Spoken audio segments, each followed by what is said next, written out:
Irony is a bitch. This 70s song came on some obscure FM station halfway from Denver to Santa Fe. I didn't know anyone in Santa Fe. Almost everyone I consider friends or family lives in Denver. I have season tickets to Colorado Avalanche games. As far as I know, no one in Santa Fe plays hockey. My company has 6 offices scattered throughout the greater Denver area. I will be the only employee in our new Santa Fe office who will be working from an apartment 2 blocks from Presbyterian Medical Center. Another irony. I was raised Methodist. My name is Thomas Rixford, but my friends call me, no, not T-Rex, but Jaxie. Doesn't make sense, right? Well, I spent 3 years while friends were in college in the Northwest studying and working in the forestry industry. Yes, I did become a lumberjack, so now you understand the connection. I also still have a Harley-Davidson 2005 Softail Standard FXST that I purchased in Oregon and is in excellent condition. My ex-wife and I used to ride this bike on long trips, but those days are long gone. Basically, I grew up in the greater Denver area and, with the exception of my experience as a lumberjack, never really left my hometown. When I returned from Oregon, I went to work for my Uncle Mike, who owned his own investment company. He helped me graduate from the University of Denver with a degree in finance. This was about 12 years ago. 8 years ago, Uncle Mike retired and sold me the business. I was his most loyal employee and top earner, so it was an obvious decision for both of us. We had 4 offices at that time. I opened 2 more offices, one in Cherry Hills and one in Parker, increasing our staff from 26 to 31. Even during difficult economic times, we took good care of our customers and weathered all the storms. Our financial performance is healthy. I mentioned my ex-wife. I think it's worth giving you some context. I knew Jessica Remington in high school, but we moved in different circles. I played hockey, a working sport. My friends and I were rat hockey players, on the ice at every opportunity. We didn't do anything except hockey and homework. We only did homework because we had to have a 2.5 GPA to be on the team. She played soccer, was in the National Honor Society, and was a class officer. Our paths rarely crossed. I wasn't ugly, rather I looked rough. 6'1", and 170 pounds wet. Long brown hair in school because I hated spending money on a haircut. Girls who like hockey players and vice versa. It's not an acquired taste, so I've had a few dates. Hockey players use the word damn most sentences, for example. What a shitty move. Fucking A, good goal, Rixai. What the fuck? Get the puck out of the zone. Hey Rixai, fuck that number 17, he's such a piece of shit. I hate fucking Red Wings. Okay, you get the idea. Hockey players are also very united. We always stick together, and if we are on the same team, we are completely committed to each other. Even parents of hockey players usually hang out together. That's fucking true. We all have a little bit of the least loved child syndrome. We assume that most people outside of the hockey world don't care much about us and think we're a bunch of hooligans. Both statements are probably true, which is another reason why Miss Jessica Remington and I were never more than acquaintances in high school. There's one more thing you should know before we continue. Jessica is amazing. I don't mean cute or attractive, I mean she can be stunning. She attracts attention when she enters the room. Deep red hair, fair skin, 5'7", with an unstoppable figure. Blazing green eyes, quick wit, and quite a strong personality. Since high school, she could have any guy she wanted. She never dated the captain of the football team because he was an amazing athlete, but also a bit of a nerd. I know that doesn't happen often, right? In those days, she didn't have a regular boyfriend, she just hung out with a small group of friends. Sometimes I saw her with a popular guy, but that was it. We didn't talk until 3 years after I moved back to Denver from the Northwest. I was a little toned up from climbing and chopping trees, and there was almost no fat on my body. I was playing in a men's hockey league with a few friends when she walked in. Apparently her friend Trisha Carmichael is into hockey. She was dating our goalie, Mike Tooney Toomer. I may have forgotten to mention that hockey players add IE or XY to any name they hear. Jaxie, look at the stands. Is that fucking Jessica Remington? Sure damn sure looks like her Beamer. I can't believe she walked up to the fucking skating rink. She's with Trisha, Tooney's girlfriend. She's probably supporting her. I was a red-blooded American boy, so I played hard to try to get her attention.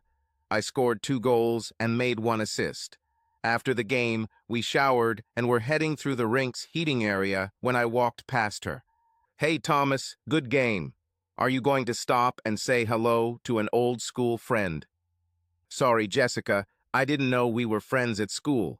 Good to see you. I stopped, put my bag down, and extended my hand for a handshake. I know it's fucking stupid, but I'm a hockey player. We don't have the best social skills. She smiled and took my hand. Well, maybe if you walked away from the rink every now and then, you'd notice that I thought you were a nice guy. Oh my God, what's that awful smell? Sorry, hockey bags have a unique smell, very distinct. I'll throw it in the Jeep so you don't have to endure it. See you later. She looked a little annoyed, but I didn't understand why. We barely knew each other, and I was very polite when I spoke to her. Never said, fuck. The Beamer ran after me as I climbed into my very old, but lovingly restored red 2005 Jeep Wrangler Rubicon. I think I have a thing for 2005 models, be it a car or a motorcycle. Hey, Jaxie, are you going to O'Connell's for a beer?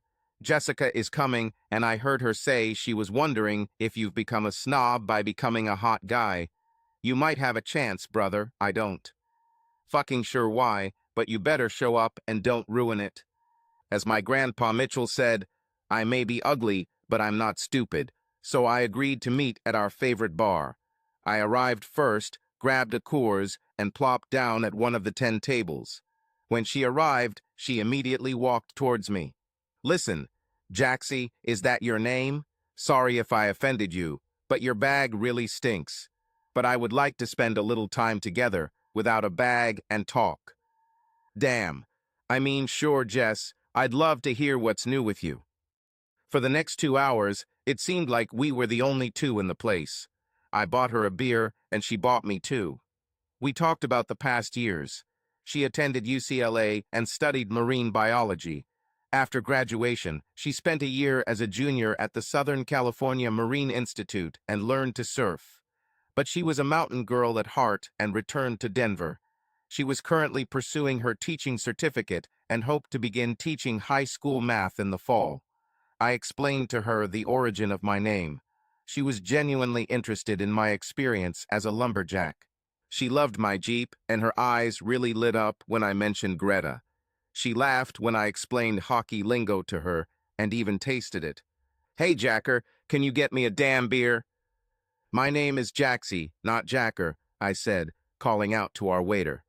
Well, the way you tried to avoid me at the skating rink made me think Jacker was more appropriate, she said with a wicked smile. Damn me, was all I could say in response. She winked at me and said, perhaps. Before we left, we hugged politely, and she gave me her cell phone number. Call me, I'd like to ride Greta if you'll take me. I've never ridden a motorcycle, but it's on my bucket list. I waited 2 days before calling her. Believe me, I wanted to call 5 minutes after we broke up, but I didn't want to look desperate. I tried to look cool, calm, and collected, when in reality I was anything but. Hey Jess, this is Thomas. I was wondering if you wanted to join me on a trip this Saturday. We could go to Leadville. There's a music festival there this weekend. Damn you, Jaxie. I have a social life, and I can't just ditch my plans at the last minute for some hockey player, even if he's a star scorer. I was a little confused and stuttered. Sorry, Jess, I didn't mean to seem too pushy. Maybe next week. Damn you again, Jaxie. I'd love to join.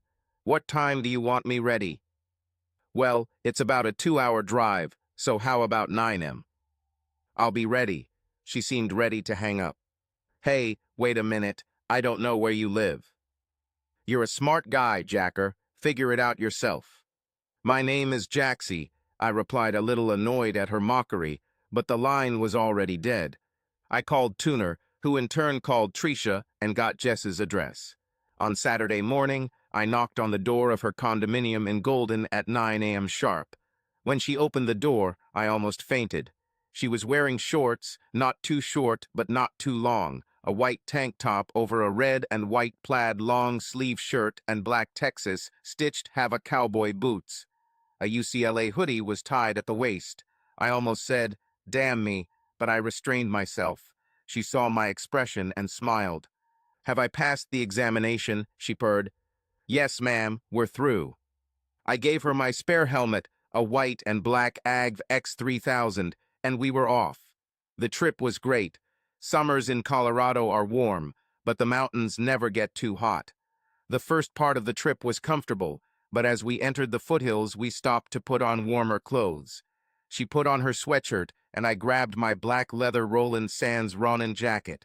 I noticed that she liked the way her driver was dressed. "If we do this again, I'll have to dress like a biker chick," she said, nudging me in the side. Leadville was amazing. We enjoyed several bands, ate delicious tacos, and talked for what seemed like hours on end. Everything went great, but this was the first time I noticed guys staring at her. Some of them were reserved, others received pokes in the ribs from their girlfriends or wives. More disturbing, in retrospect, was the way she seemed to encourage such interactions. She smiled or winked. However, I was too caught up in the moment and was simply enjoying the company of a beautiful woman who was interested in me. When I dropped her off around midnight, we talked at her door, and she gave me a friendly kiss, thanking me for a nice day. "I really enjoyed being with you today, Thomas. Greta was amazing, and I hope you call me again. Oh yeah, and thanks for not bringing your damn hockey bag." She told me earlier that since everyone called me Jack or Jaxie, she wanted to be different and call me by my real name. Even though my parents and grandparents were the only people on the planet who called me Thomas, who am I to argue? That day marked the beginning of 2 months of casual dating that led to us becoming an exclusive couple.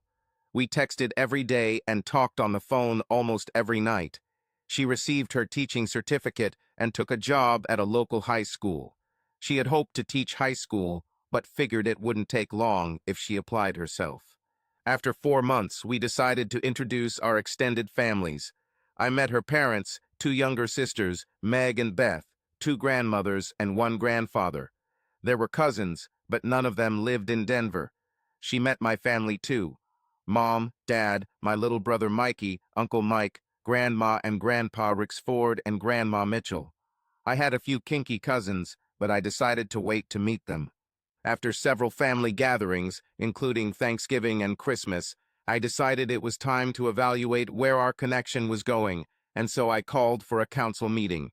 My inner circle has always been Dad, Mikey, and Grandpa Rixford. We met on the screened porch of my house the first week of January. I had a fire burning in the fireplace, so even in sub-zero temperatures we felt comfortable. With a 15-year-old Glenlivet in hand, we sat down.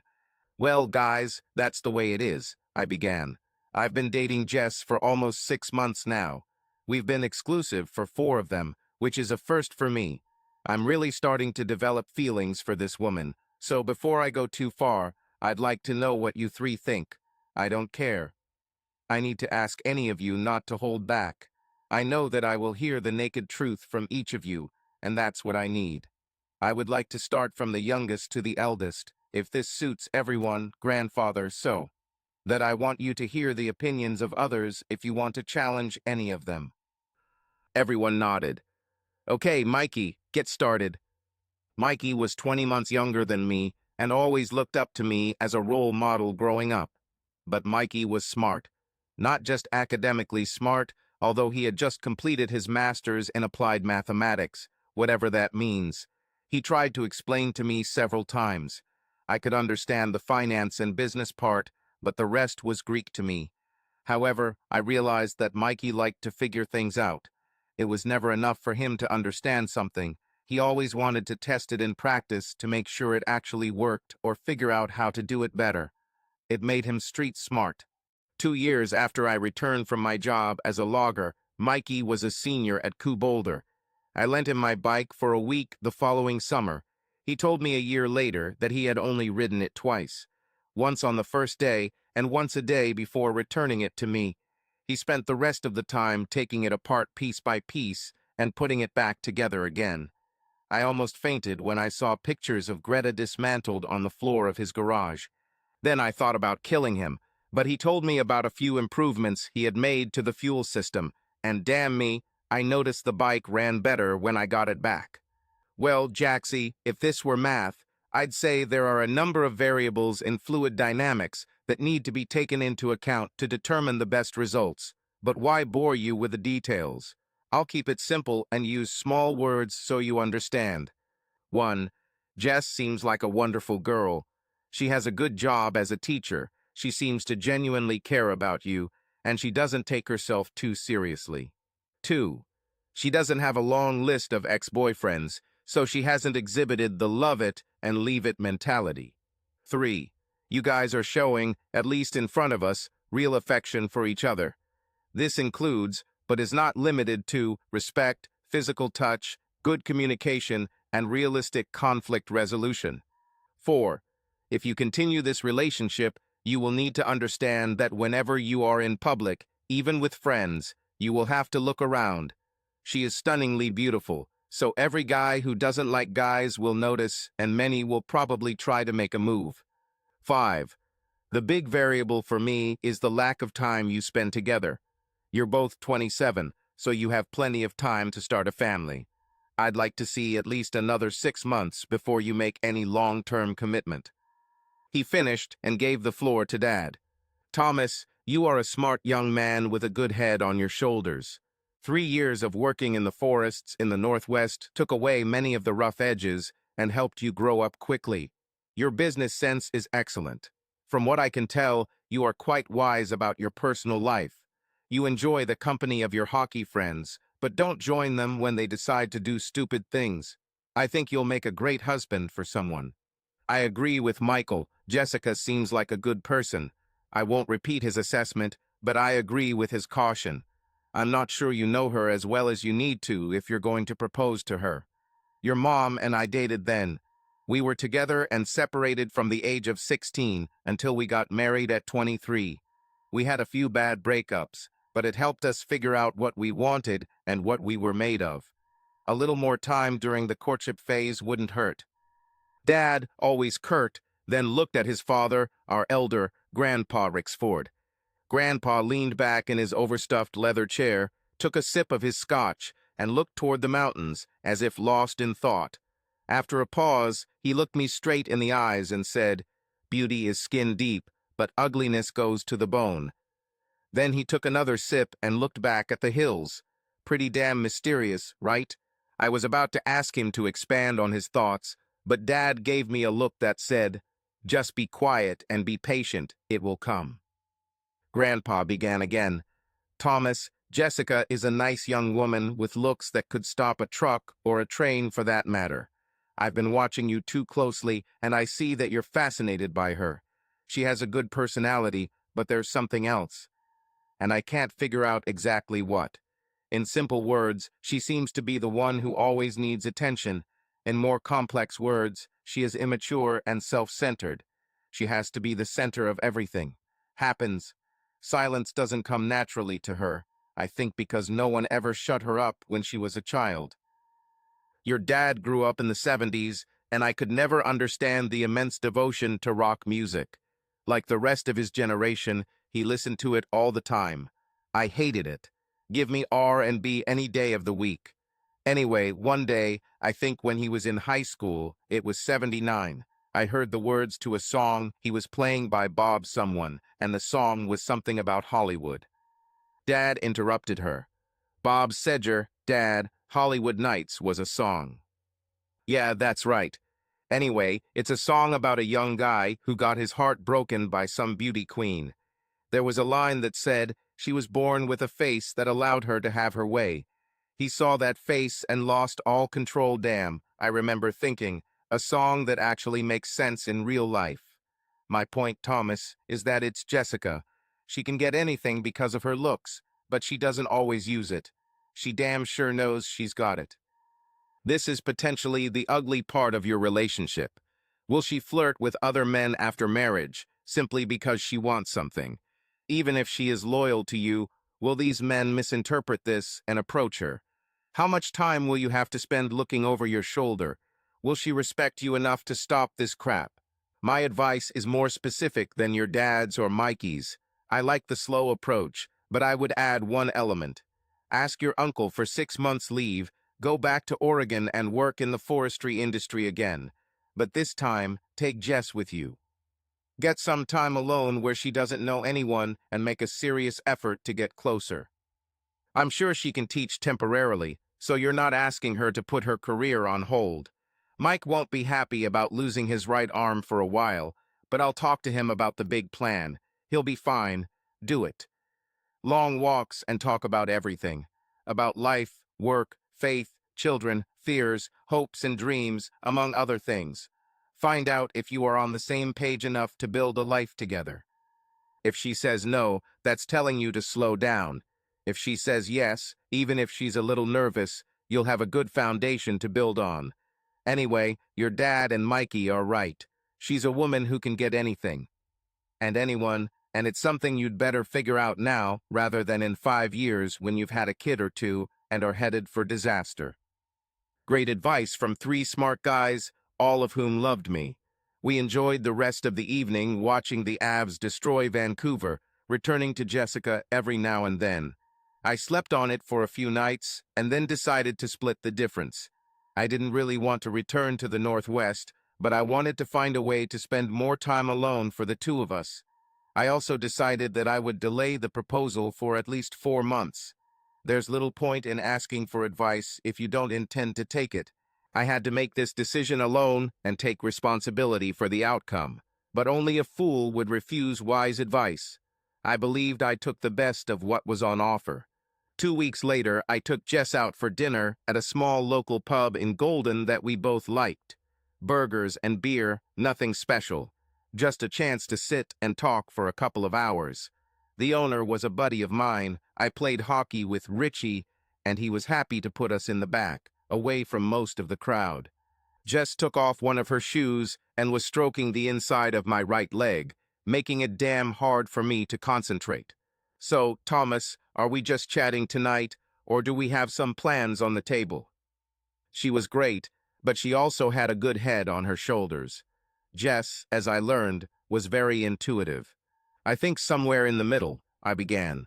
You know, I've never dated anyone seriously, but I can definitely say that I'm falling in love with you. In that case, I'm not sure how to find the best way to move forward. I know we're exclusive, but that's not the same as wanting a long-term relationship. However, I believe in my heart that is where I want to go. If you agree, I suggest some next steps. Certainly. This is just a starting point. Things I put together in my head just to keep the conversation going. Whatever we decide, we will decide together. This must have gotten her attention because she stopped teasing me with her foot. Thank God, because I was losing my ability to think straight. I already mentally began to undress her. However, she took my hand in a caring gesture, slightly romantic, but not flirtatious. Well, Thomas, I'm very flattered. You just put together about 8 sentences without saying damn. Obviously, you've thought about this a lot. I want you to know that I thought about it too. Tricia, and last Saturday, I stayed up until 3 in the morning talking about this very topic. I'm scared because I'm falling in love with you too, and I've never been so serious with anyone in my life. So why don't we start there? You're telling me what you've already come up with. I spent the next 20 minutes expressing my thoughts. We will only meet each other for at least another 4 months. More time alone on weekends, and at least 2 evenings a week when you talk about specific topics together. Asking older couples we respect for advice on what it means to have a good relationship and lots of sex, just to make sure we're physically compatible. I raised an eyebrow at the last question, but feigned innocence. Come on, baby, I know you're tough, but what if you're no good in the sack? For this, I received a blow on the arm. Do you want to become handsome? She glared at me with her bright green eyes. Then she smiled widely. I agree with all your ideas. If I remember last Tuesday correctly, you've already practiced with the last one, but there are a few things I can teach you. How about I get the check and you take me right now? I suggested with an evil grin. She went back to stroking my leg. Well, how about we start with lesson 1 right here? The theme is the art of seduction. Do you know what the hell it means, Jacker, when a young woman caresses your thigh with her foot? I'm pretty sure this means Thomas won't be getting any self-gratification tonight. This earned me an approving look. Jess added a few minor ideas while we drank the last of our beers and then pounced on Greta. The vibration of the motorcycle between our legs did its job as we walked back to my apartment. Jess hugged me tightly and occasionally let her hands slide below my waist. I almost lost control and flew off the road. When we got back to my apartment, I was putting the key in the lock of the front door when Jess whispered in my ear, "Well, I'm not sure I should be alone with the hockey boy. My mom told me you're all just perverts wanting to get into my panties. I think maybe I should go home before you take advantage of me and ruin my reputation." In one smooth motion, I pushed the door open, turned, and threw her over my shoulder, smacking her ass hard. "No chance, little girl. You've been teasing me all night, and now it's time for you to learn your lesson." We were already in the bedroom, and I threw her on the bed. After sex, Osh rolled onto me and kissed me. "Well done, Thomas Rixford. You've proven that you can take me crazy. Now, let's take a shower, and you can show me if you're capable of making love." An hour later, after countless tender kisses and passionate love, we fell asleep in each other's arms. My last thought before falling asleep was hoping this was the real deal, because it was freaking amazing. Our 4 months of intentional time invested in our relationship went pretty smoothly. I say almost because, looking back, it was a chink in the armor that I should have paid more attention to. About 3 months later, we were on a Friday night at a local pub that had live bands playing on the weekends. It was just the two of us. We had a few drinks and Jess taught me how to dance. We were having fun when I excused myself and went to the toilet. I was only gone for a couple of minutes, but when I returned, Jess was standing next to our table talking to a guy I couldn't remember, but who seemed familiar. He was too close for Jess to keep his distance. I immediately felt uncomfortable, remembering the warning from my 3 friends. However, I was sober enough to remain calm. They hadn't noticed me yet, so I went to the bar and ordered 2 more beers while watching them. I couldn't hear them, but Jess was clearly working her magic. She laughed at his comments, placing her hand on his forearm from time to time. If she missed me, she certainly didn't show it, looking around in search of me. He clearly liked it. Okay, that's enough. I walked back to the table and Jess saw me out of the corner of her eye. For a moment, a feeling of guilt flashed across her face. Then she simply smiled at me as if her sun was rising and setting on my affections and exclaimed, "Thomas, remember Wayne from high school?" Wayne had a slightly smug look on his face, but he held out his hand.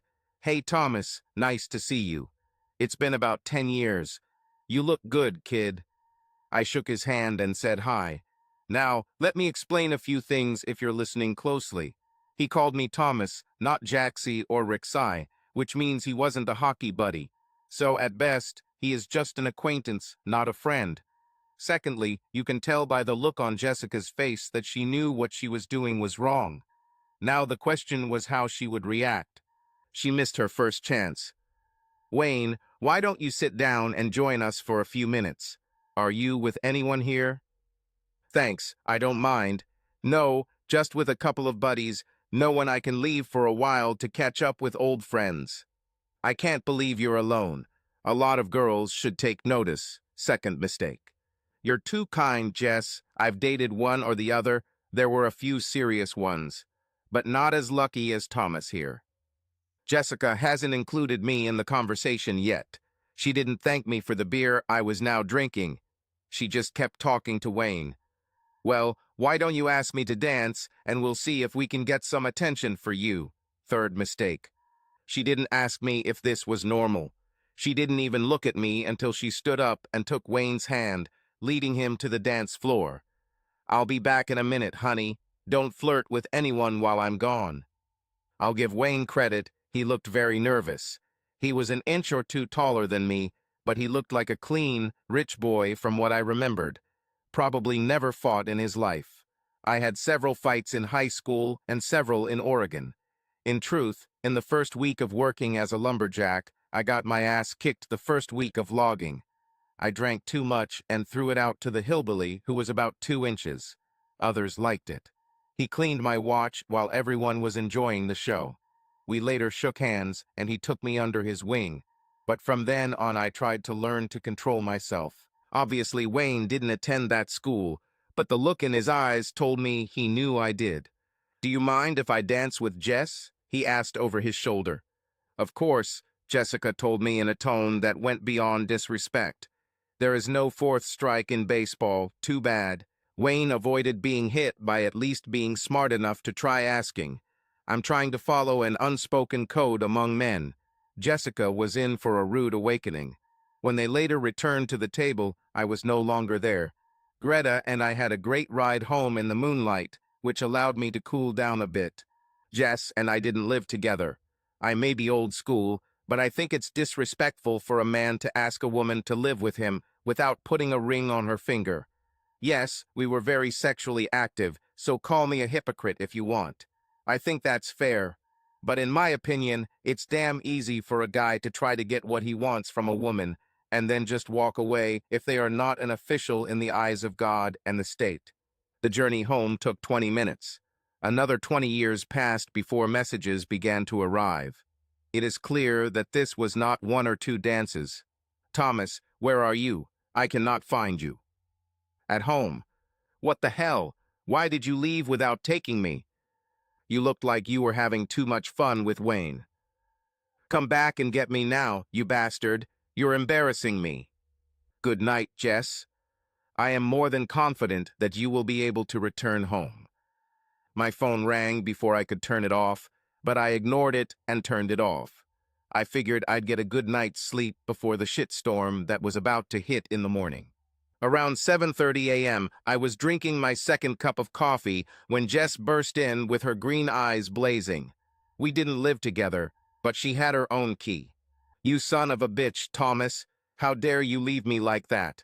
Are you such a little boy that you just ran away because you were hurt? Are you such a big baby? Damn, you better explain this minute if you expect me to stay." Her nostrils flared and her face turned red with anger. Her chest heaved heavily. Damn, she was sexy. If I hadn't worked as a logger for 3 years, I might have been scared. "Would you like to sit down and have a cup of coffee, Jessica?"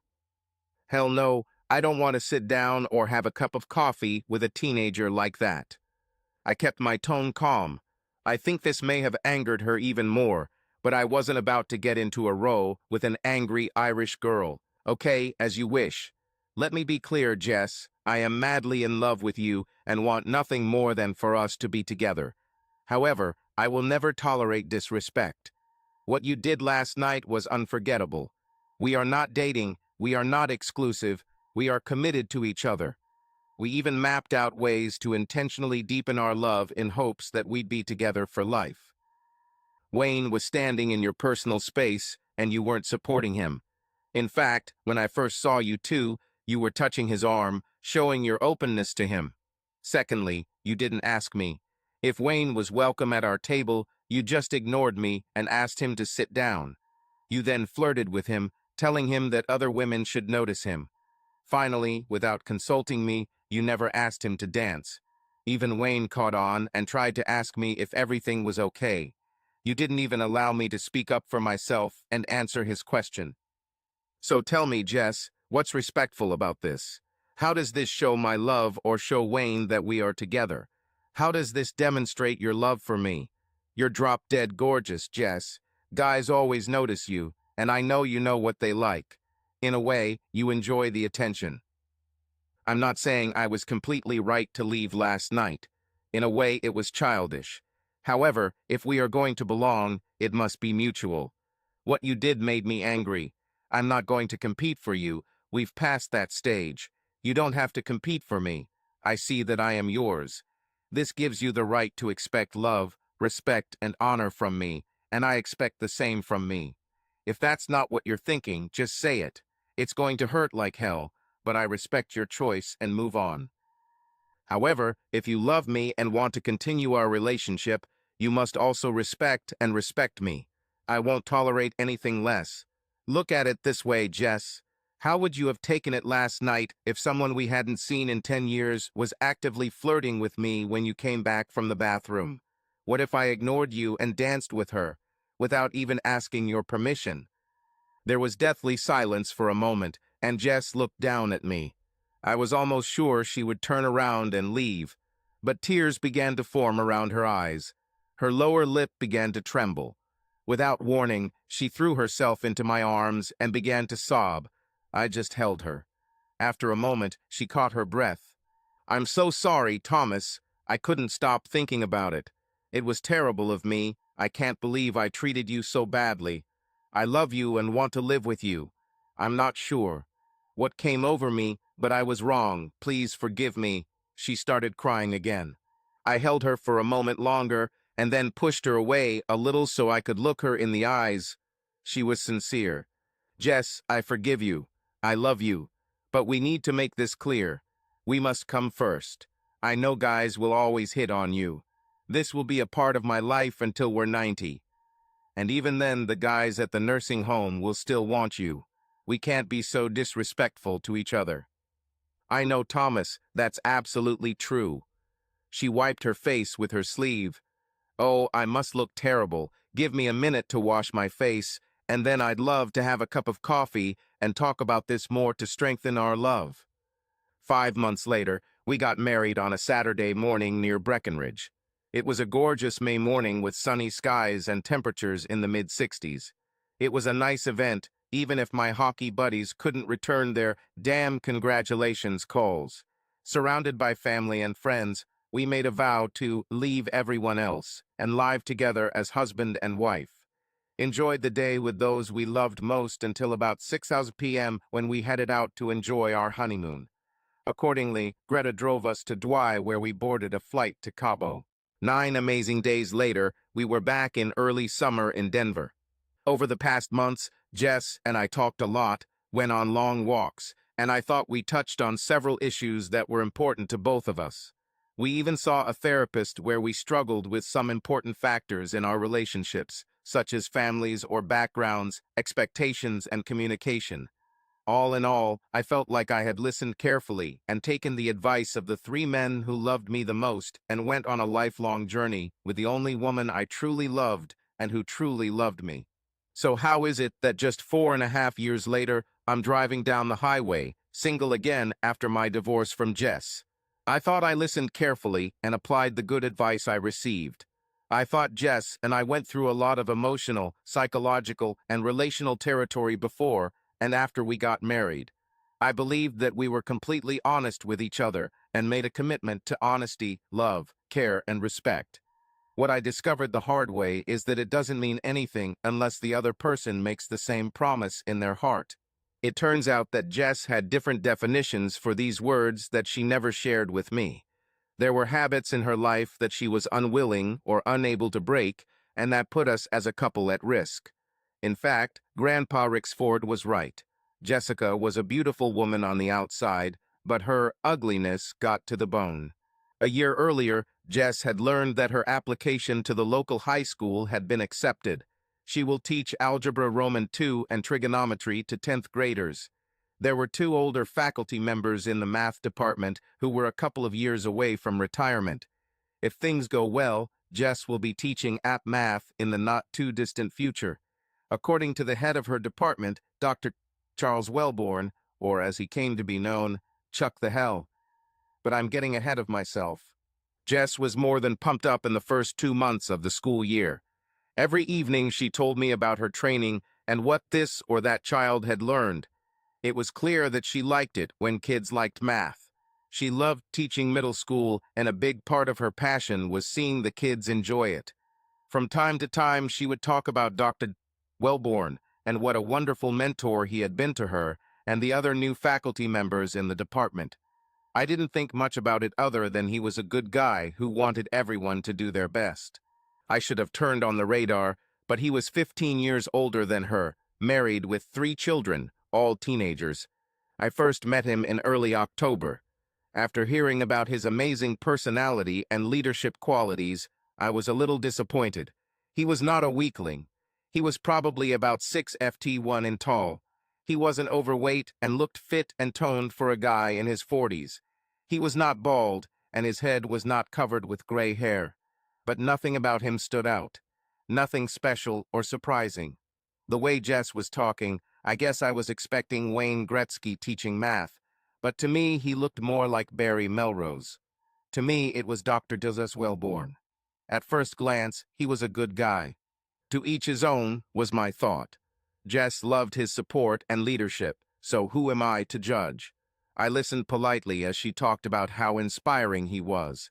It was at this point that I noticed that about 90% of our conversations were about her work and about 75% about Wellborn. When I talked about my work, hockey, or family, she would smile and listen for a minute or two, and then return to herself and her world. Since I've never been married before, I just assumed that's how most conversations about marriage go. I never minded hearing about her day or her work, even about her boss, but sometimes I really wanted her to ask me about my work, family, etc. Unfortunately, she rarely did this, and what is equally sad, I never shouted to her about it until it was too late. It was the week after Thanksgiving, and I was on the phone with my mom. No matter how wonderful the men in my family are, my mother can go toe-to-toe with any other man. We talked about the upcoming Christmas holidays and tried to synchronize our holiday calendars. Before we hung up, Mom changed gears. "Thomas, how are you and Jess?" "Okay, Mom, okay." "Is it true? Are you sure, Thomas?" Clearly, this was not a question. "Yes, I think so, Mom. Why do you ask?" "Well," Mom paused. "Mom, you always have permission to speak to me freely. I know you're not going to gossip about Jess or talk bad about her. If you have anxiety, I know it is because of love, so please tell me what you are thinking." "Nothing special, Thomas. She just always talks about herself and her work. I've never heard her brag about you unless someone else did it first. I've never heard her ask you a serious question about what you're doing, or it seems strange to me, son. Enthusiasm in a relationship is a two-way street. You always support her and pay attention when she shares. I guess I'm just wondering why she doesn't reciprocate." "She came. I didn't talk to her about it because I'm her mother-in-law, not her mom. I don't want her to think that I'm taking sides between you two. We are one, so I am for both of you. If I bring this up with her, I'm afraid it will be perceived as because she's not good enough for my boy, and I don't want her to think that way." We talked some more, and I thanked her for her concern. I did not agree with her comments out loud. However, deep down, I felt that she pointed to the anxiety that was growing in my heart. I thanked her for her thoughts and told her that I would seriously consider her words. I didn't tell Jess about it right away, but I decided to start keeping a journal of our conversations. No details, and I wasn't trying to set a trap for Jess to make my point. I work with numbers and specifics for a living, so it was easy to start just tracking our conversations. This is how I was able to get the interest I mentioned earlier. We talked almost exclusively about Jess and her world. I got a nagging feeling in the pit of my stomach as I remembered Cigar's song. She was born with a face that let her get her way. Jess was amazing in many ways, but in this area she was immature and selfish. However, she is used to always getting her way. I decided that I would plan a trip for the weekend so we could talk and enjoy each other's company. We did this off and on for the first 3 years of marriage, so it didn't come as a surprise to Jess. This weekend we brought up issues that we found interesting or troubling about our relationship. I knew Jess wouldn't feel overwhelmed if I acted this way. I was excited when I booked us a cabin near Aspen, knowing that we would be able to relax, enjoy each other, and talk freely about ourselves. Before I paid the deposit, I checked our general schedule and saw no school conflicts for the following weekend. I'd missed the hockey game and have to put up with a few "what the hell" Jaxie comments, but I was confident I'd survive, especially if I did my penance and bought the first round after the next game. I was really excited to share my plan with Jess when she got home. Immediately after dinner, I shared my plan with her. I thought she would be excited and want to go. Wrong. She was silent for a few seconds longer than I expected, and then she spoke. "Thomas, I would like you to check with me first," she began. "Charles is planning a mandatory pulpit meeting for next Saturday morning. He wants to introduce some new ideas for next semester's curriculum." When she spoke, there was an expression of annoyance on her face, not disappointment that we could not spend the weekend together. "Jess, to be honest, I checked with you. I looked closely at our shared calendar, and it wasn't listed. How long ago was this planned? I didn't miss the fact that Dr. Wellborn became Charles, but I decided to leave it out for now. About a week ago, I think," Jess replied, sounding less confident than she should have. "I'm sure I added it, but I may have forgotten." This was the first time that a shared calendar was her idea. I was furious. "Damn it, Jess, you're already working too hard. Now Wellborn thinks he controls your weekends too. This is not fair, Thomas. Charles wants what's best for our math students and teachers. He just wants to help everyone. I don't think one Saturday is that big of a deal. We will probably find another day off to go away together." "That's not the point, Jess," I replied, growing increasingly irritated. "We have been using this calendar for several months now, and it is our main tool. It was your idea. I remember 2 months ago I forgot to include a dinner with a couple of clients on a Wednesday night. As far as I remember, you made a scandal with me, demanding to change the meeting. I am sure that what is true for me is also true for you." "Damn it, Thomas, you're making a mountain out of a molehill. We can just reschedule." "Sorry, Jess, you're right," I said, sarcastically enough for her to get the hint. "Forgive me for holding you within the same framework as you hold me. Forgive me for wanting to plan a nice weekend with my wife. Forgive me for disrupting Charles' almighty schedule." She started to respond in anger, but spoke into the back of my head as I left the room and headed for the door. I got on Greta and rode for about an hour to calm down. An hour turned into 3 as I went to the local pub and had a couple of beers. When I returned home, the atmosphere was cold. We only saw each other briefly and didn't speak. I ended up working in my home office for a couple more hours and fell asleep on the couch. I've always been an early riser since I worked in the Northwest. Lumberjacks can party late into the night, but work begins before the sun rises, and if you want to get paid, you can't be late. I left the house at 5:30. Jess usually gets up around 6:15, so we didn't cross paths. At the office, I canceled the reservation, which cost me a $100 deposit. Not such a big amount, but it annoyed me. Later in the day, I noticed that her faculty meeting was on the calendar, as was the math teacher conference in Colorado Springs on the second weekend of January, as well as 2 bachelorette parties between then and then. Later that afternoon, I sent Jess an infantile message. Immediately after work, I go to the skating rink. Game at 7, then a couple of beers. I'll be home around 11. If in doubt, check the general calendar. It's been there for 2 months. There was no answer. Over the next week, we continued our silent struggle, speaking only when necessary. I waited for her to apologize for not updating the calendar and for what I perceived as her lack of concern for her mistake. I guess she was waiting for me to accept that the universe revolved around her and come crawling. Both of us are stubborn, so we were both frustrated by the other's lack of acceptance. The following Saturday, Jess was dressed and ready to go when she surprised me at breakfast with a serious kiss. "Thomas, I hope that later today we can talk like adults and make peace. I understand your disappointment about this weekend, but I'm confident we can make it right." With these words, she winked at me and walked out the door. No apologies, no acknowledgement of her mistake, just did what she wanted and expected me to comply. Seeger's cry rang in my ears.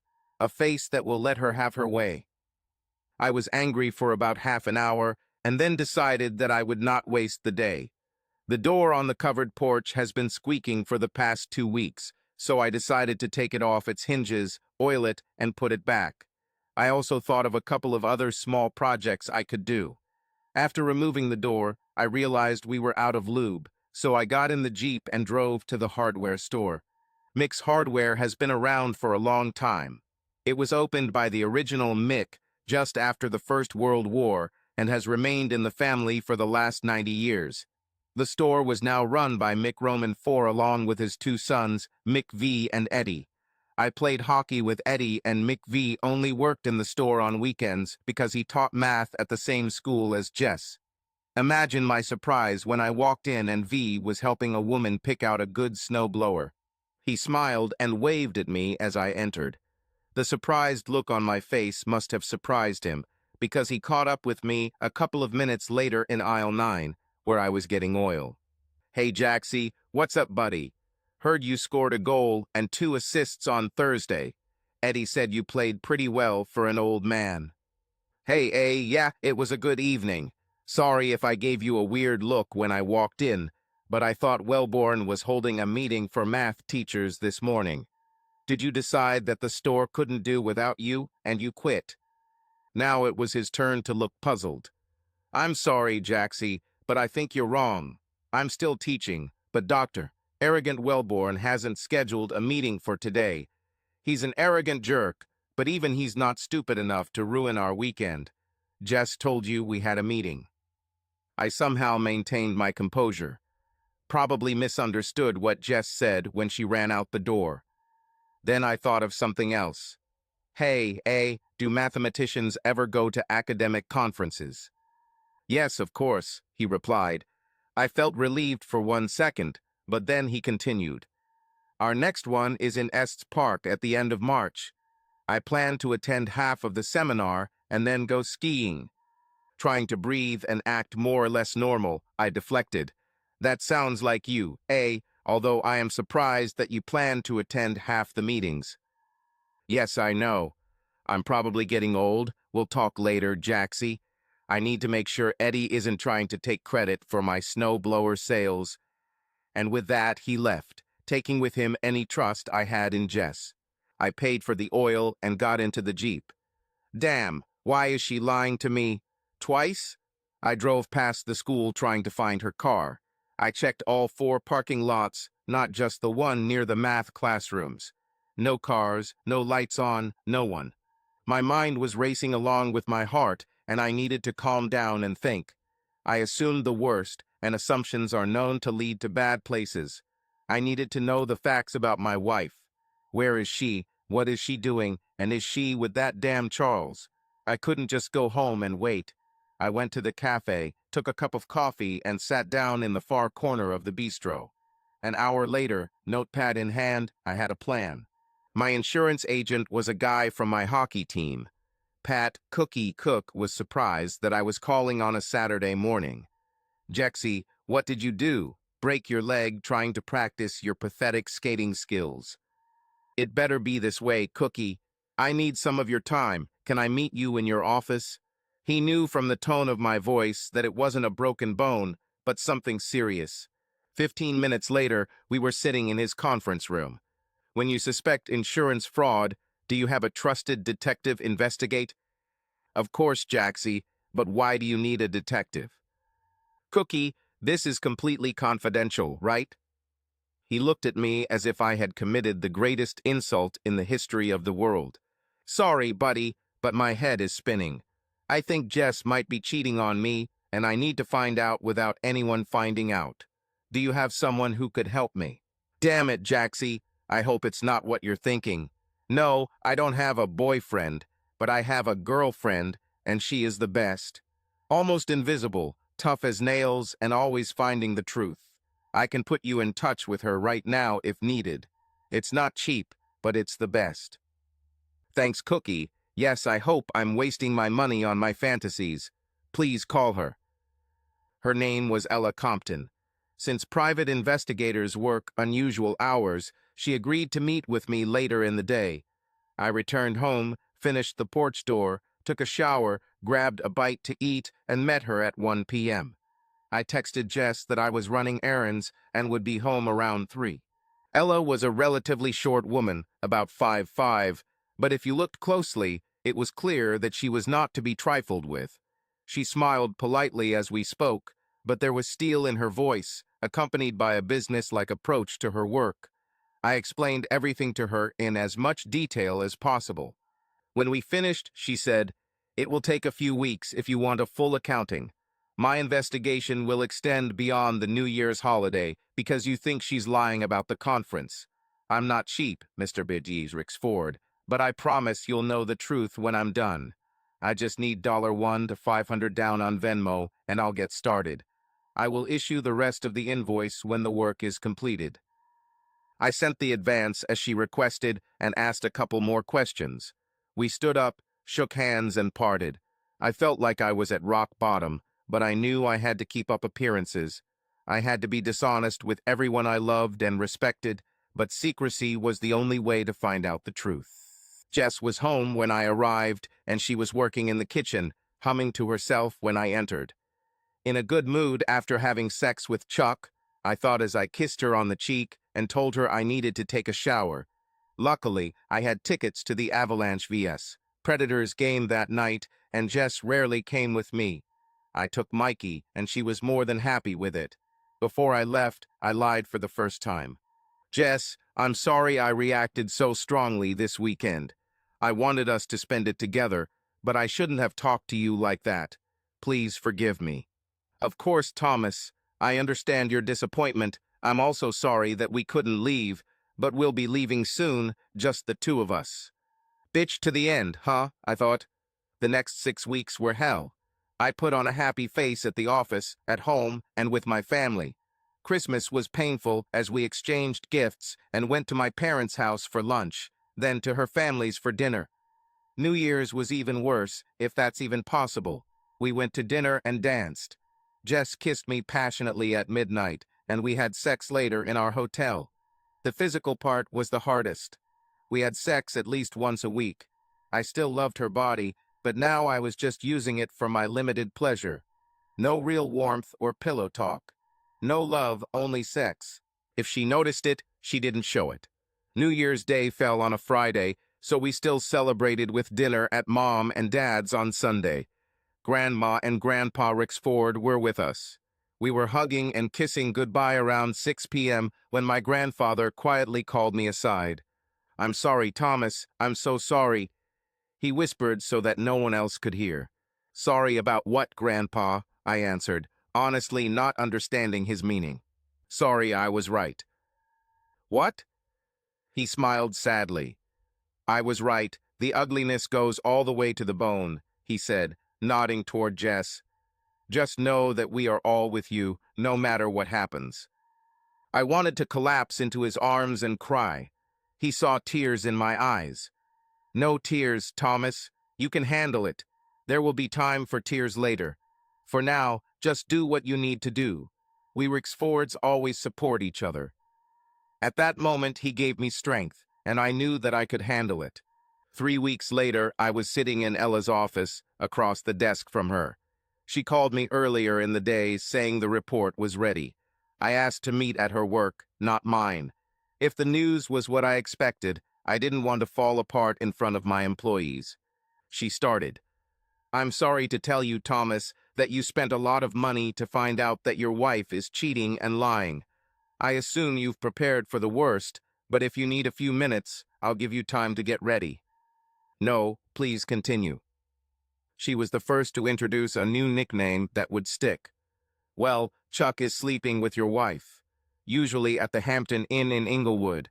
I think they choose this location because you don't have offices there. They are very careful.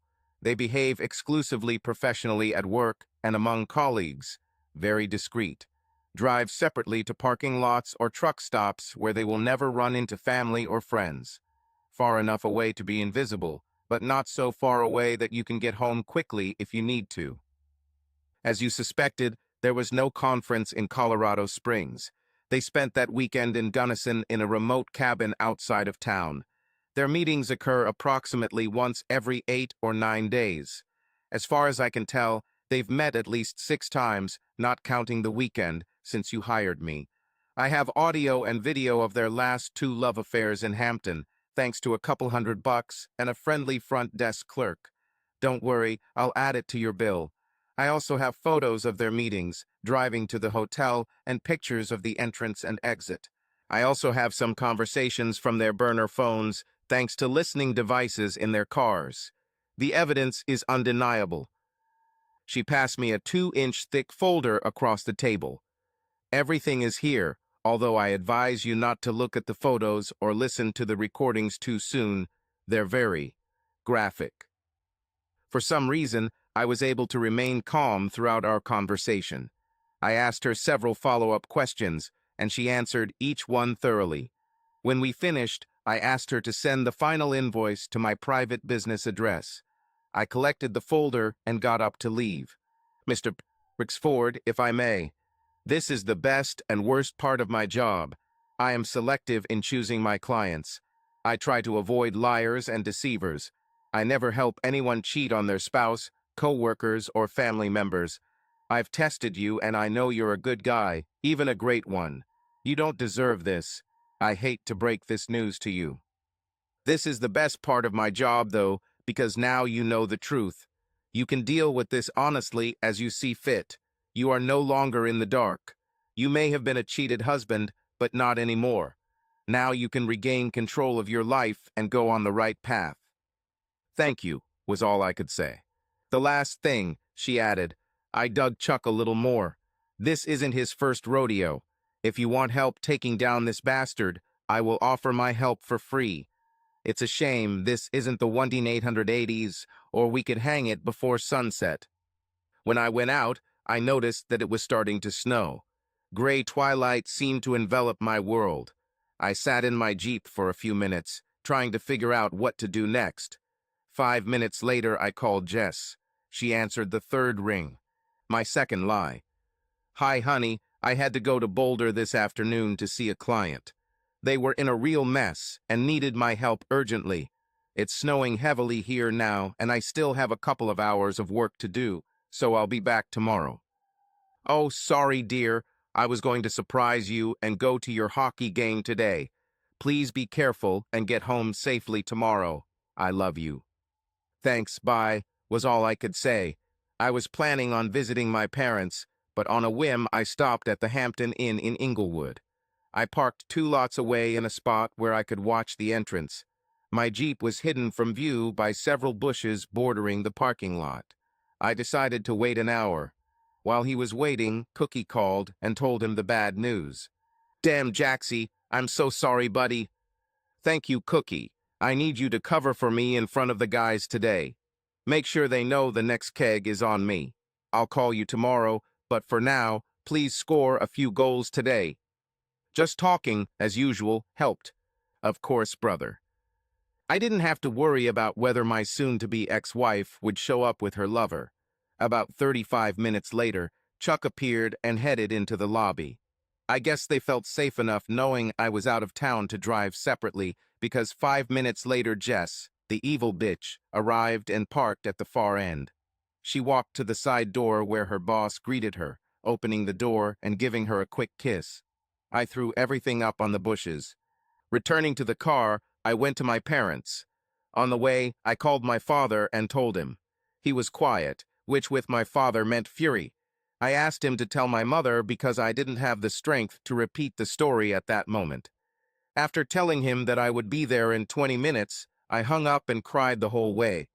When I arrived, I saw cars that belonged to Mikey, Uncle Mike, and Grandpa. Mom opened the door before I even reached the steps.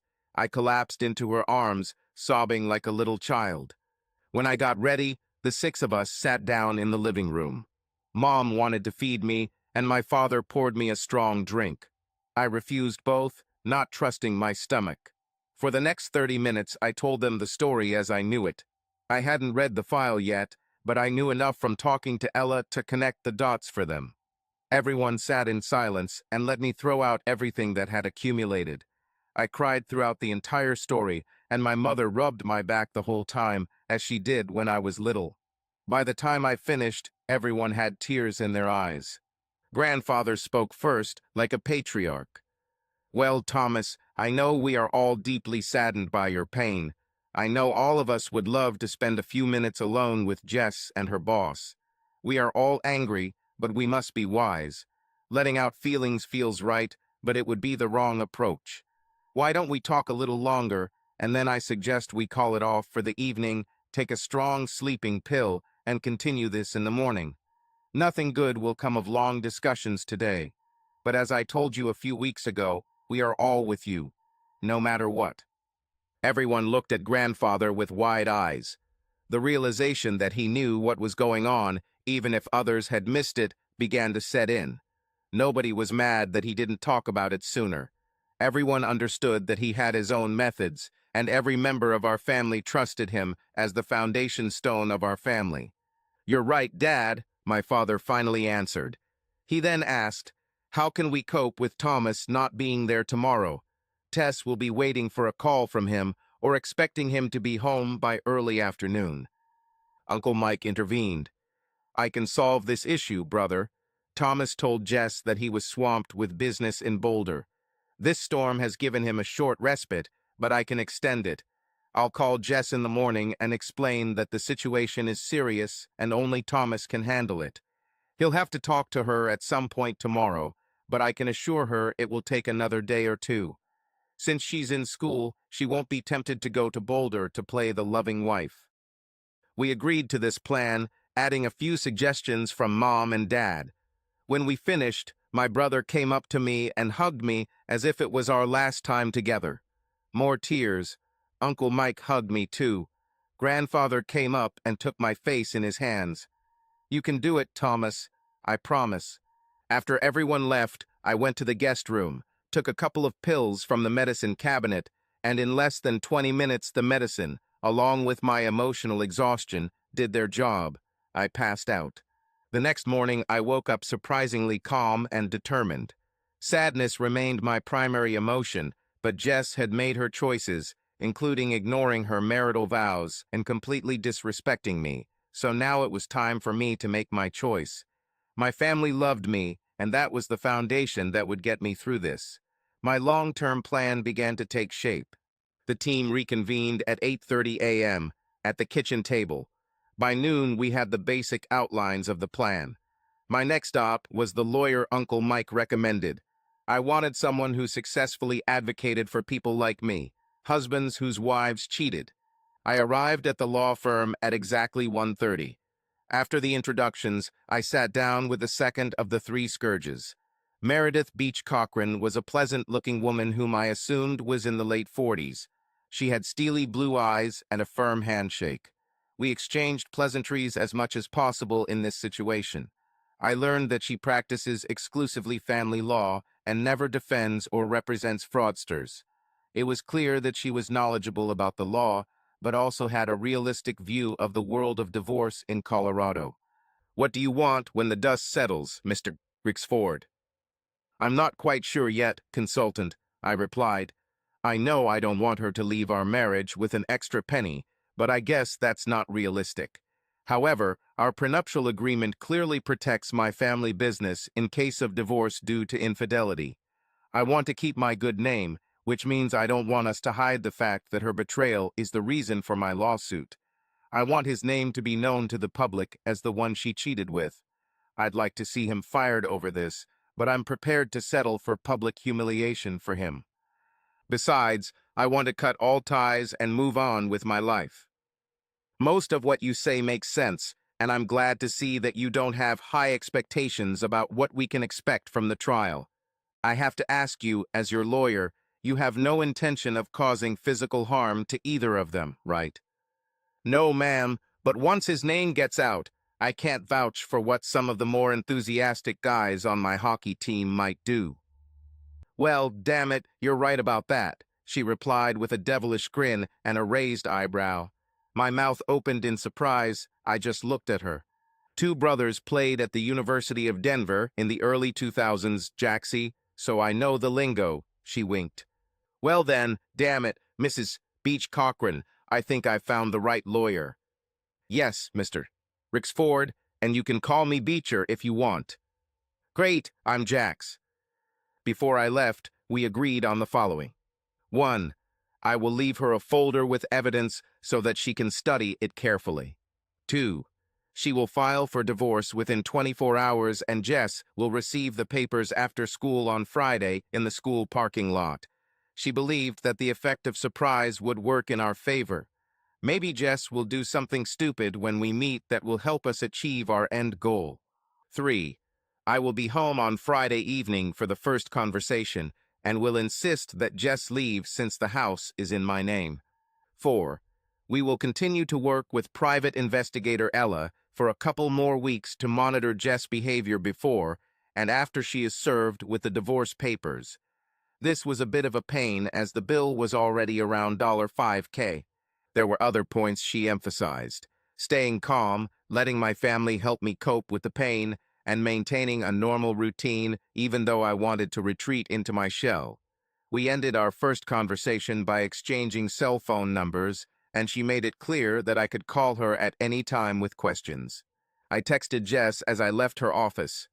"I'm done with this mess. I'm going home. I'll be there around 6. She replied, "I can't wait to meet you." She added some red hearts. I immediately deleted the message. I went back to my parents for a couple of hours to tell them what was happening. Mikey was there with Mom and Dad when I arrived. I called my grandfather and told him too. "You sound better already, Thomas. I'm proud of the way you carry yourself." At 5:30, it was time to go home. When I arrived, I had already made a plan for the evening. Jess was upstairs, but when she heard the door, she ran downstairs. I met her in the kitchen, and we exchanged a pleasant kiss and an intimate hug. Nothing excessive, but enough that she wouldn't suspect anything was wrong.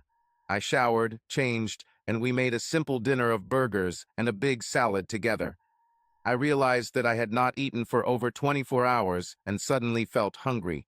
As dinner came to an end, Jess began to flirt. She was wearing a baggy shirt, no bra, and leggings that didn't cover much.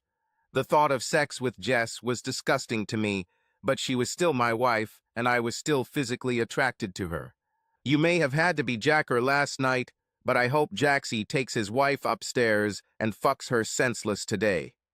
"Sorry, honey, but my head is still pounding from the stress of the last 2 days and driving through the snow." She looked a little surprised. On one hand, you could count the number of times I've turned down sex over the years, and I'd have 5 fingers left. "I understand, I'm sorry," she answered, clearly disappointed. "How about you take a bath, and I'll give you a nice back massage," I suggested. She did take a long, hot bath, and I gave her a nice back massage, resisting the temptation to strangle her. 20 minutes later, I heard her soft breathing in her sleep. I got out of bed, covered it up, and lay as far as I could on the other side of the bed, falling into a restless sleep. I had a hockey game the next night, and she knew better than to suggest that I miss it since I missed the game on Monday. Thursday was more difficult, but my parents invited us over for dinner, which made things a little easier, although on the way home it was clear that she intended to be well off for the rest of the night. I saw this coming and subtly texted Uncle Mike right before we left. 2 minutes after we started driving home, Uncle Mike called, just like on script. "Thomas, I'm sorry to bother you. It looks like you're on the road. Are you with Jess?" "Yes, Uncle Mike. We just left from dinner at Remington's." "Okay, hi Jess honey." "Hi, Uncle Mike. We're a little busy. Maybe Thomas will call you back in the morning." She winked at me, giggling quietly. "Sorry, honey, but this can't wait. Thomas, the fact is that Jackson's investment file was not completed today. I know you've been out of the office all day with the Mitchells, but Tina went home with the flu, and you know we need to have this ready by 7:30 this morning." "Damn, Uncle Mike, seriously?" I said, pretending to be disappointed. Giving Jess an academically fake sigh of disappointment, I continued. "Okay, I'll drop Jess off and be at your office in 30 minutes. "Thank you, Thomas. Once again, Jess, I'm so sorry." "You owe Jess and me for steak for the next 2 weeks, Uncle Mike. At the Capitol Grill, not the Texas Roadhouse." "Deal, baby." "Damn it, Thomas. This is really starting to get annoying," Jess said indignantly. "What should a girl do to get her husband into bed?" I will refrain from voicing the answer that came to my mind at that moment. "I know, honey, but I'm sure that in the next few days you'll be lucky enough to have sex to your heart's content." If she noticed that I said you and not us, she didn't show it. She just snorted and continued to sulk for the last 10 minutes of the ride, slamming the door as she got out from the car. I rolled down the window and called out in a falsely hopeful voice, "I don't have to stay more than 3 hours, honey. Maybe you can wait for me." She didn't turn around or stop. She just gave me the middle finger over her shoulder and walked into the house. Yes, that's right, bitch, fuck you. Friday was the most unproductive day of my career. I arrived early, leaving Jess a note saying I was going to work before dawn to ensure we had a relaxing evening. After sorting through a few backlogs, I made a few calls to clients. When I raised my head, I was sure that it was already about noon. It was 9:30 a.m. I told my assistant Donna that I was going to the gym where I had been training intensely. After meeting my dad and Uncle Mike for lunch, I headed back to the office for 2 more unproductive hours and then headed home. I arrived an hour before Jess was expected to arrive. When I arrived home, Jess was finishing her last lesson at school. Chuck peeked into her classroom, grinning lustfully.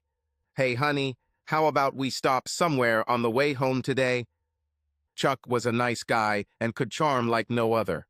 However, Jess was a woman who always managed to get her way from men, including me.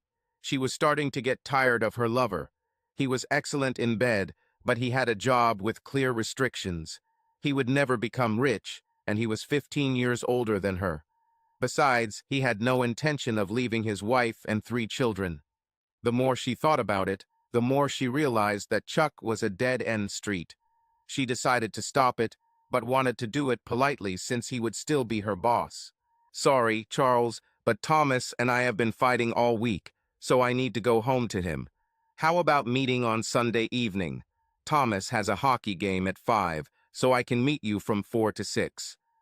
After this, I'll tell him we're done," she thought. Chuck didn't like it, but he understood. Maybe it's not too late to convince your mother-in-law to take the kids for the evening. His wife wasn't as beautiful as Jess, but she was still pretty, and he always enjoyed sex with her. "Okay, I'll pick you up from the bus stop at 4. He whistled as he left her class. Jess was relieved that she was going to break up with Chuck. He treated her like a princess, but he was beginning to think that he had a right to her body. She has always dominated the men in her life, even Thomas to some extent. No one, especially Charles, will control her. After sitting down for half an hour and grading her math tests, Jess realized that she adored her husband. Some of the important connections between love, loyalty, devotion, and honesty that are essential to a healthy marriage were not working in her brain. It didn't occur to her that she should feel guilt and shame. Jess should have realized how selfish and narcissistic she was deep down, but it eluded her. It never occurred to her that her true ugliness was down to the bone. All this is about to change. "Excuse me, are you Mrs. Jessica Rixford?" the woman asked as she approached Jess in the parking lot, holding a manila envelope. Beecher always used female bailiffs to serve wives.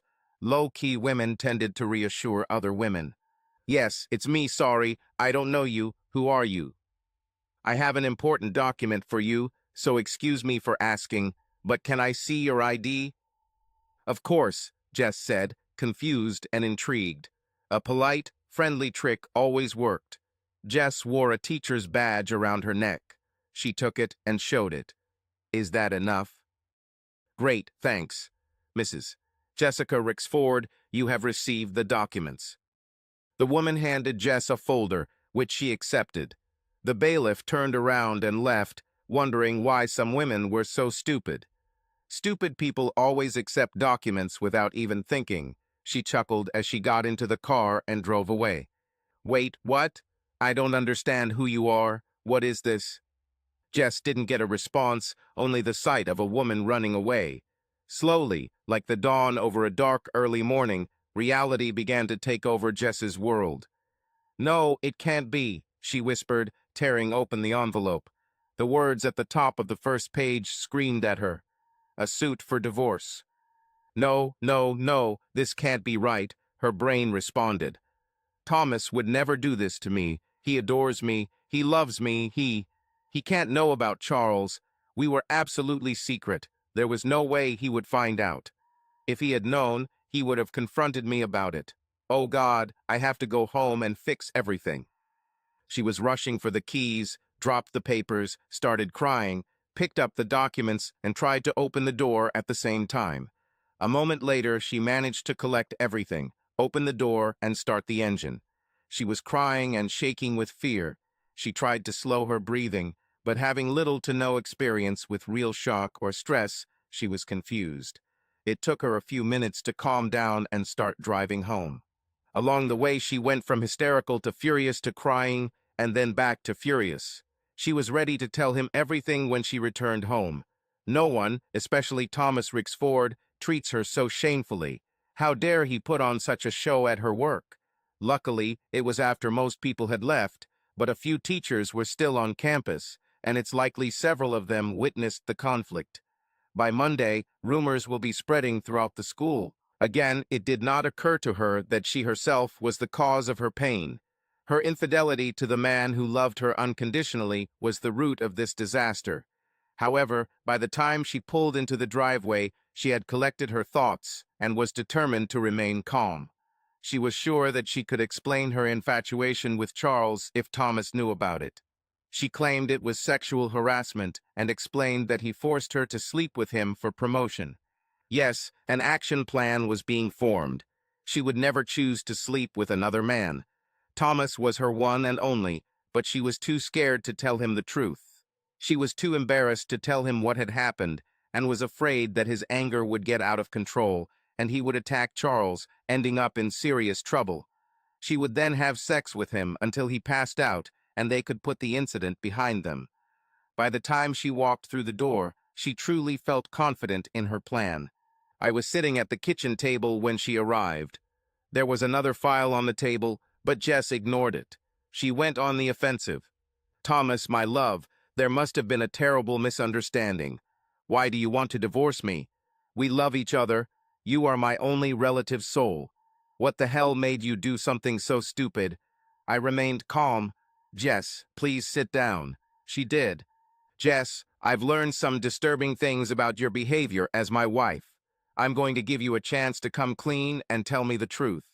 I promise I will sit and listen without interrupting. If you give me an honest reason why my actions are wrong, I will reconsider. Jess started to interrupt. I raised my hand. But Jess, let me be clear before you start.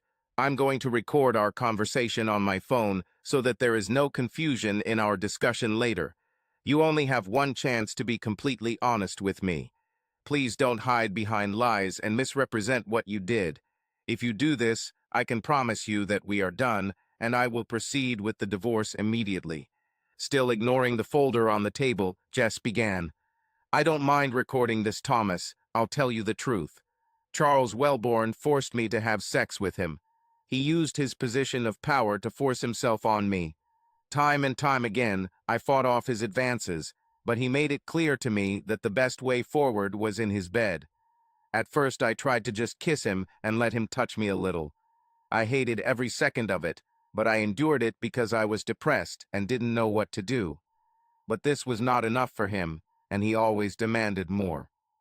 As Jess continued, she began to cry. I didn't want to tell you because I thought I could handle him, and I was afraid you would attack him and end up in jail or worse, jail. When it became clear that sex was the only way to satisfy him, I did just that. In fact, he was in my class this afternoon after school, trying to get me to sleep with him before I came over to your house, but I turned him down. Oh, Thomas, I'm so glad you know now. You can help me put an end to his bullying. I can't prove it, but I've heard rumors, and I think he did this to other teachers before me. At that moment, Jess laid her head on the table and began to sob. Jess, I'm really sad, but I have to say it was an amazing performance. Thomas, what are you talking about? How can you say such terrible things after I gave you my soul? Jess, you always knew how to get your way with men, including me.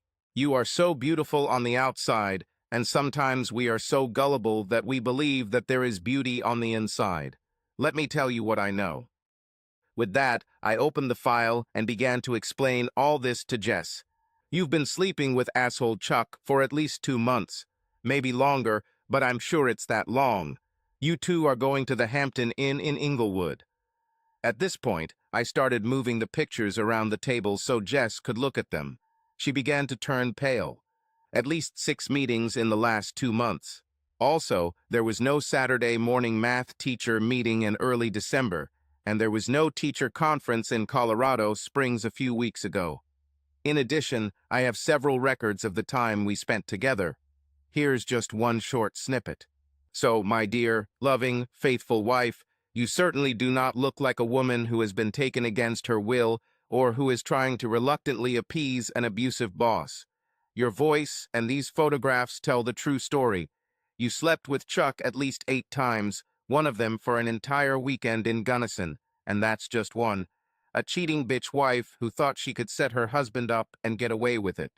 Jess sat there, mouth agape, for the first time in her life, speechless and coming to the conclusion that she couldn't constantly flirt, bat her eyelashes, and solve her problems.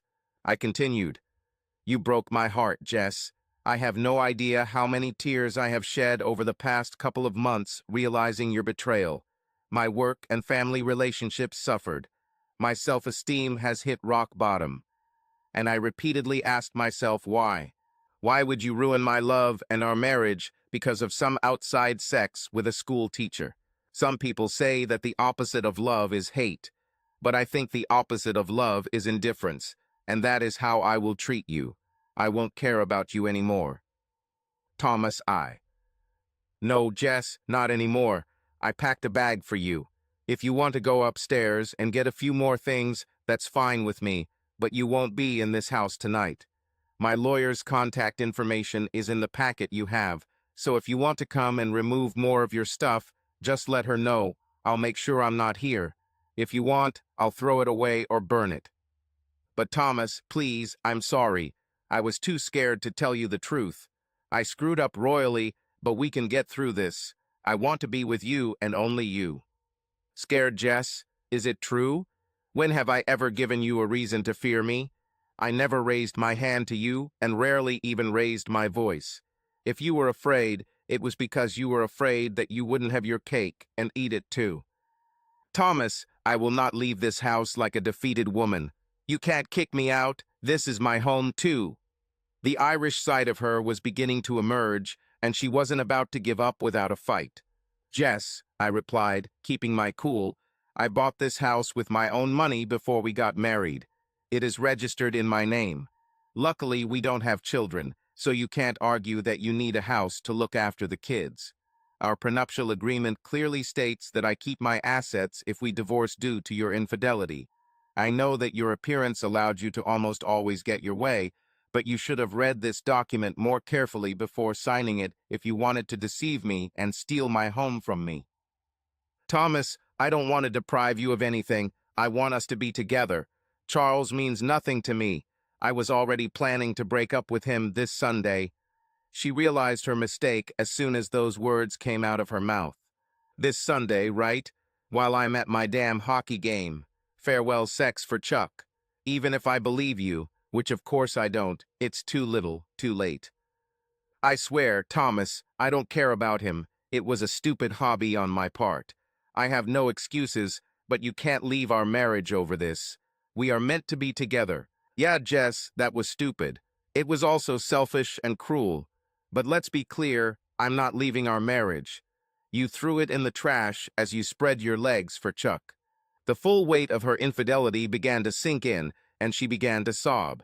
I sat with my arms crossed, waiting for her to pack up and leave. Finally, she spoke. "Where should I go? What should I do, Thomas?" "It's up to you, Jess, but here's what you should know. My family is aware of what happened. They have been by my side for the past couple of months as I learned of your betrayal. I didn't tell your parents. You'll have to do it yourself.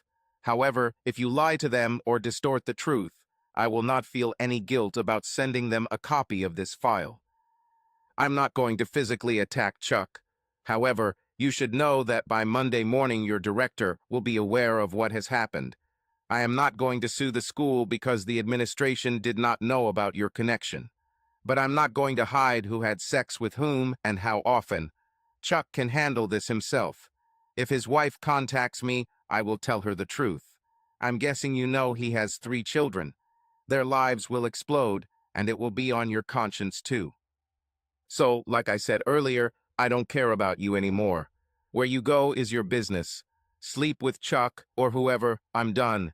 The locks on the doors have already been changed. I didn't touch your money or accounts. You have enough money to live.